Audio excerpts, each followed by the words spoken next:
Peter Riddell has written his groundbreaking book, Islam in Context, Past, Present, and Future, a hugely interesting perception and understanding of the interaction of the Western culture in Islam. In some ways, you can apply to Christianity. What I'm trying to bring up is some similarities and contrasts between Christianity and Islamic faith in the Western culture.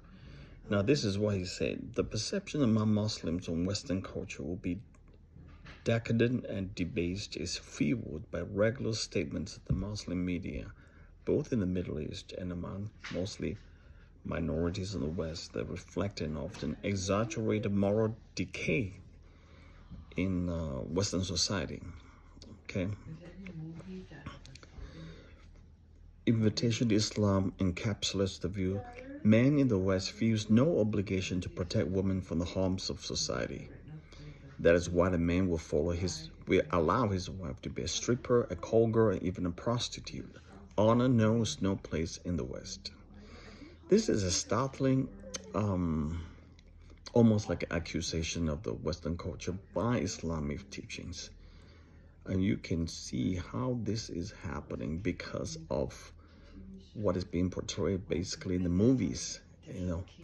The Hollywood movies promote that promiscuity in the sense that it's become a trend. It's like a fulfilling the lustful thoughts of man, and this is right, in my point of view, is rightly picked up by the Islam viewpoint that has been very much neglected and just ignored by the evangelical church, for example.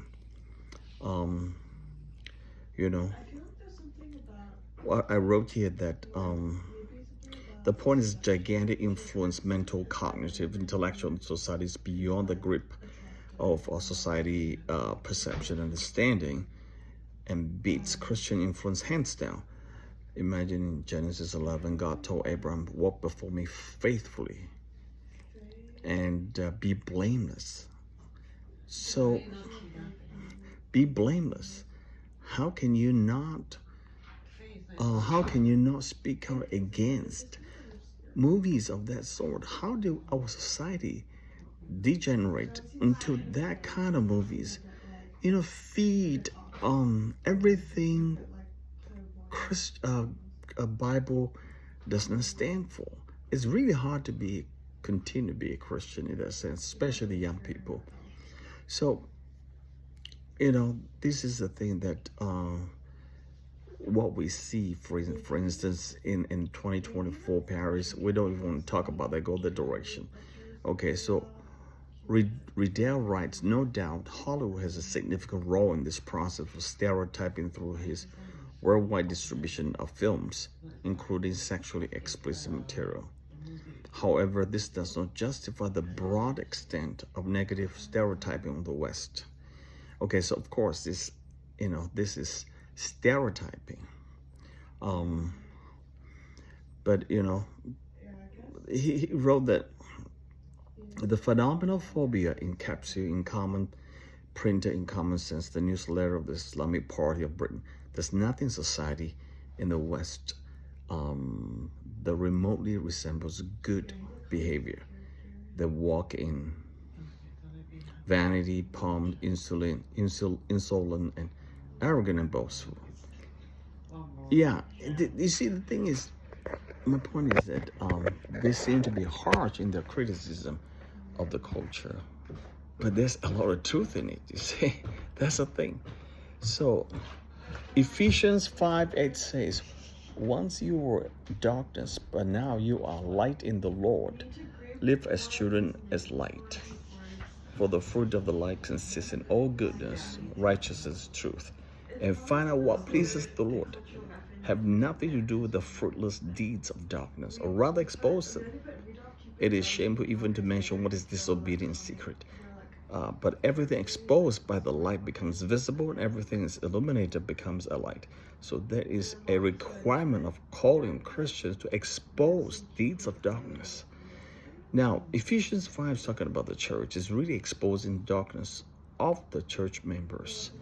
But if you go on, like Matthew 23:27, Jesus said, "Woe to you, teachers of the law and Pharisees, you hypocrites! You're like whitewashed tombs, which look beautiful on the outside, but the inside are the bones of the dead and everything unclean. In the same way, you appear to be righteous, but the inside is full of hypocrisy." So you see, this is something for us to think about.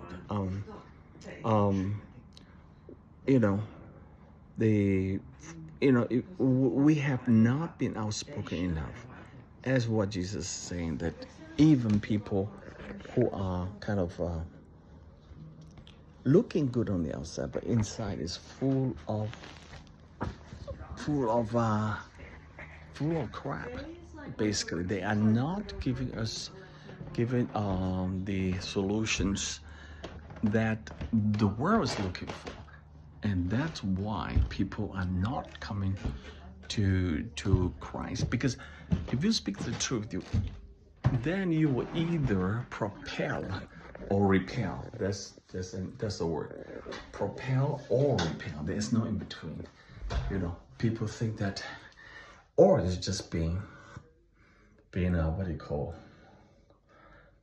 winsome, being comfortably quiet, saying nothing about it.